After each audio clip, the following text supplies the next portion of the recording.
Em nossa segunda aula de tabela periódica, vamos ver grupos e períodos.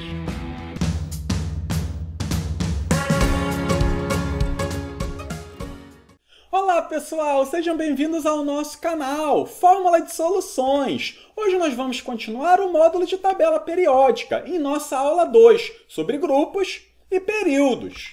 Em nossa aula passada, nós vimos que a tabela periódica ela foi elaborada por Mendeleev, com a contribuição de Moseley, e ela está dividida em grupos, que são as linhas verticais, e em períodos, que são as linhas horizontais. Os grupos da tabela periódica eles devem ser identificados por algarismos arábicos, de 1 até 18, e eles podem ser divididos em elementos representativos e elementos de transição. Antigamente, nós chamávamos os elementos representativos de família A da tabela periódica, enquanto os elementos de transição eles eram a família B da tabela periódica. Os elementos representativos, eles possuem famílias, são nomes específicos para os grupos. E aqui nós vamos vê-los. O grupo 1 da tabela periódica, o nome da família é de metais alcalinos. Para os elementos representativos da tabela periódica, os seus grupos possuem nomes especiais, são as famílias.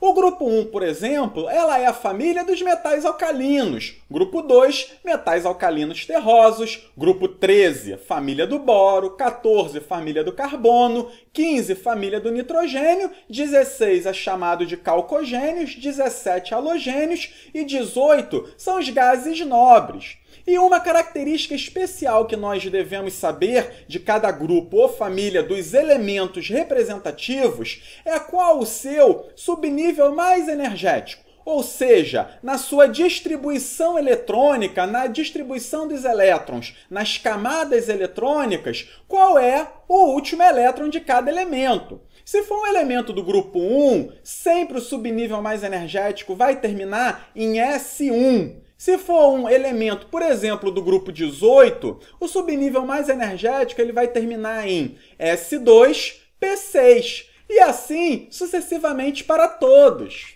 Os elementos de transição eles se localizam mais nessa parte central da tabela periódica, e eles se dividem nos elementos de transição externa, são esses verdes, e nos elementos de transição interna, que são esses azuis.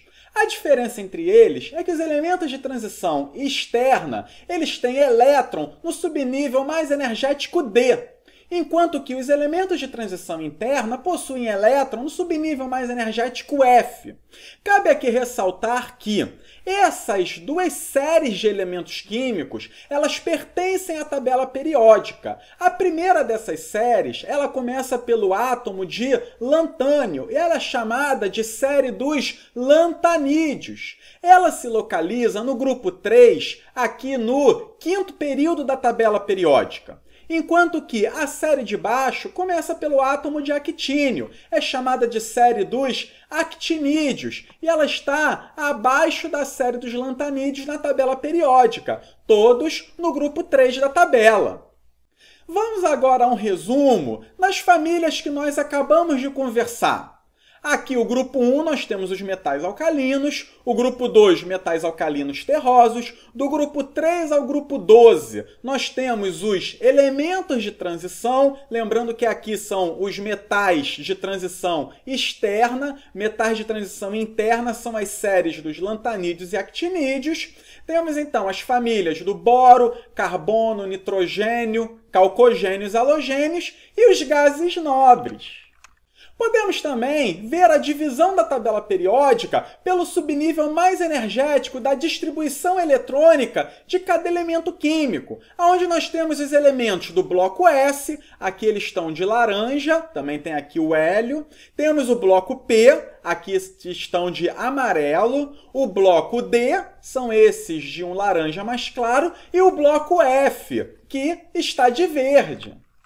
Os períodos da tabela periódica são as linhas horizontais. Nós temos 7 períodos em nossa tabela periódica e nós podemos relacioná-los com o número de níveis de energia ou camadas de um átomo. Por exemplo, O hidrogênio, a sua distribuição eletrônica, ela é 1s1. Nós só vamos ter, então, uma camada eletrônica e esse elemento pertence ao primeiro período. O lítio, nós temos a sua distribuição eletrônica 1s2, 2s1. Nós temos, então, duas camadas eletrônicas e esse elemento pertence ao segundo período. O sódio agora, 3 camadas eletrônicas, e nós então vemos que ele está no terceiro período da tabela periódica. Ou seja, o número do período ele está correlacionado com o número de camadas eletrônicas que o elemento químico possui. A classificação baseada nas propriedades físicas e químicas, ela divide os elementos em metais. São elementos que possuem brilho metálico, alto ponto de fusão e de ebulição, são bons condutores de calor e de eletricidade. Os ametais são os opostos, são opacos, têm baixo ponto de fusão, é mau condutor de calor e de eletricidade. Temos os gases nobres, que é o nosso grupo 18. São gases que não têm característica de se combinar quimicamente com outros elementos. E nós temos o hidrogênio, que nós chamamos de um elemento atípico, pois ele combina-se com metais e também com ametais da tabela periódica. Nós aqui temos a tabela mostrando os metais, ametais, gases nobres e o hidrogênio. E eu chamo aqui a atenção que na tabela nós temos aqui os semimetais. Essa é uma classificação antiga que não é mais usada nos dias de hoje. Eles foram passados para alguns metais e outros ametais segundo as suas características principais.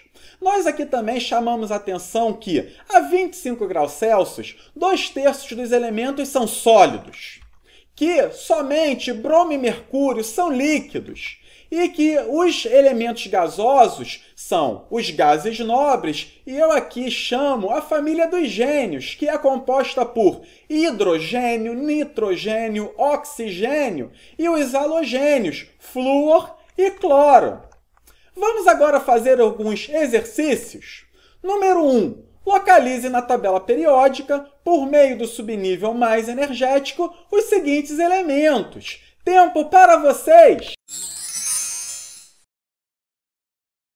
Vamos à resposta, então. O elemento A termina sua distribuição eletrônica em 2s2. Logo, ele vai ser do segundo período e pertence ao grupo 2, porque termina em S2. O elemento B termina em 2p5. Logo, ele vai ser do segundo período e vai ser do grupo 17, porque se ele termina em 2p5, na sua distribuição tem o 2s2. E na camada 2, nós então temos S2p5, que é o término do grupo 17. O elemento C termina em 3p3 a sua distribuição eletrônica. Ele é do terceiro período e do grupo 15. Muito bem, então aqui nós podemos localizar o elemento A, o elemento B e o elemento C na tabela periódica.